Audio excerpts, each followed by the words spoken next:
अभी थोड़ी देर पहले मैंने सुना कि ये कहा गया है कि अगर जनता को फ्री सुविधाएं दी जाएंगी तो इससे देश को नुकसान होगा। इससे टैक्स पेयर जो देश को टैक्स देते हैं उनके साथ धोखा होगा।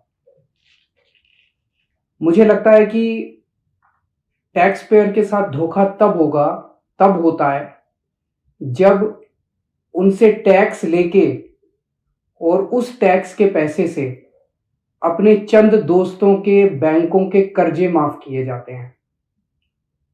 तो टैक्स पेयर देखता है, सोचता है यार पैसा तो लिया था मुझसे और ये कह के लिया था कि आपके लिए सुविधाएं बनाएंगे और मेरे पैसे से अपने दोस्तों के कर्जे माफ कर दिए। पूरे देश का टैक्स पेयर धोखा महसूस करता है। टैक्स पेयर देखता है कि यार मेरे से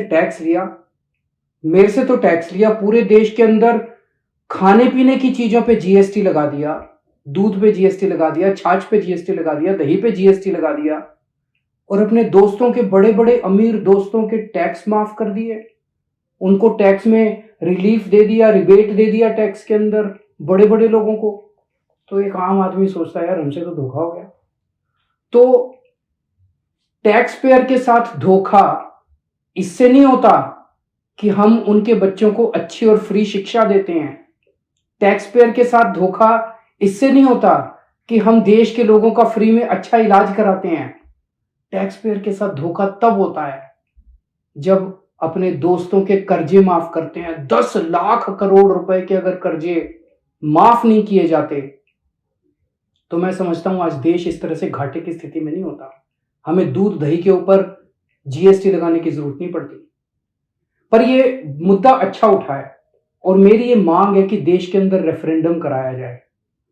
एक रेफरेंडम ये कराया जाए, लोगों से पूछा जाए कि भाई आप टैक्स देते हो, इस देश का गरीब से गरीब आदमी भी टैक्स देता है जीएसटी के जरिए, बाजार से कुछ खरीद के लाता है उस पर जीएसटी देता है। देश के अंदर ये रेफरेंडम कराया जाए, क्या सरकारी पैसा एक परिवार के लिए इस्तेमाल होना चाहिए? एक पार्टी है जो चाहती है कि सारा सरकारी पैसा एक परिवार के लिए इस्तेमाल हो। जनता से पूछा जाए क्या सरकारी पैसा एक परिवार के लिए इस्तेमाल होना चाहिए? दूसरा मॉडल है, दूसरी विचारधारा है, क्या सरकारी पैसा कुछ चंद दोस्तों के लिए इस्तेमाल होना चाहिए? और तीसरा, क्या सरकारी पैसा इस देश के आम लोगों को सुविधाएं देने के लिए, अच्छी शिक्षा, अच्छे स्कूल, अच्छे अस्पताल, अच्छी सड़कें बनाने के लिए इस्तेमाल होना चाहिए? इस देश के अंदर एक रेफरेंडम होना चाहिए। ये जो एक माहौल बनाया जा रहा है कि जनता को फ्री की सुविधाएं देने से देश को नुकसान होगा, फिर सरकार का काम क्या है? अगर जनता को जितना टैक्स लेती है उससे जनता को ही सुविधाएं नहीं देंगे और सारी सुविधाएं अपने दोस्तों को देंगे, ये तो धोखा हो जाएगा।